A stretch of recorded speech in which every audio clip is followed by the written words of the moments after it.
Quel constat pouvez-vous faire des immeubles d'habitation commune construits par des particuliers en ce qui concerne certaines commodités?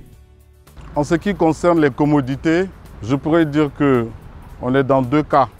Le premier cas, on a des commodités assez faibles dans certains bâtiments. Par exemple, on a juxtaposition de balcons, on a mitoyenneté entre les balcons. On a aussi qu'au niveau des escaliers, les marches ne sont pas régulières. Ceux qui sont dans les appartements ont l'impression que les fenêtres sont mal orientées. Juste à moins de 5 mètres, on a un autre immeuble. Le second point, c'est qu'il y a certains immeubles qui respectent les commodités. C'est d'abord l'orientation du bâtiment, donc la circulation de l'air au niveau des ouvertures.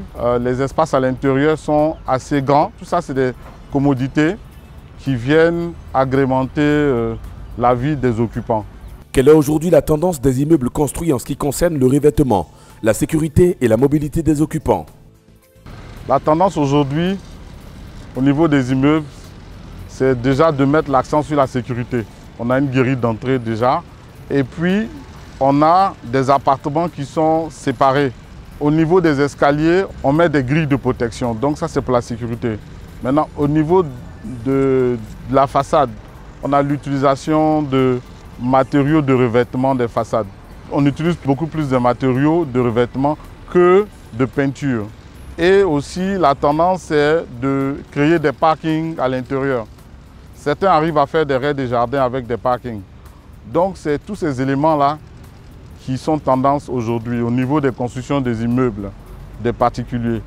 Quel est leur impact sur le paysage architectural et les conditions de vie des occupants?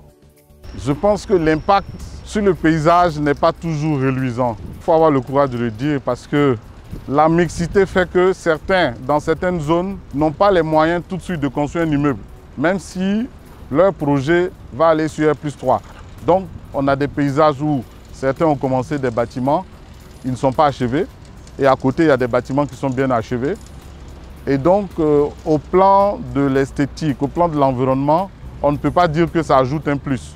Maintenant, ce qui est bien, c'est que la plupart des propriétaires font l'effort de respecter le cahier des charges du ministère de la Construction et de l'Urbanisme. C'est-à-dire qu'ils font l'effort d'avoir un permis de construire, donc ils construisent en toute légalité.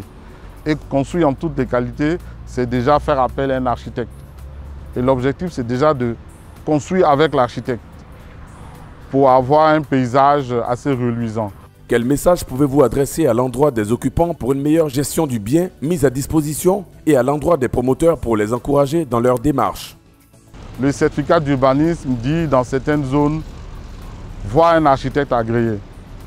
Ceux qui ont le courage de voir les architectes arrivent à avoir des projets qui sont vraiment conformes aux normes. Ceux qui le font eux-mêmes, on se rend compte que les bâtiments sont sans esthétique et on se rend compte aussi qu'ils ne respectent pas les règles d'urbanisme. Alors, la première injonction, je dis injonction parce que c'est ce qu'il faut faire, c'est de dire à tous ceux qui ont envie de construire des bâtiments, s'ils ont les moyens d'opter pour des constructions verticales, ça leur permet de mettre plus en valeur leur terrain et ça leur permet aussi d'agir de façon durable sur l'environnement. Mais en même temps, demander l'appui d'un architecte pour avoir un projet abouti. Et donc ensemble, essayer de créer un environnement qui sera le plus en conformité avec les règles.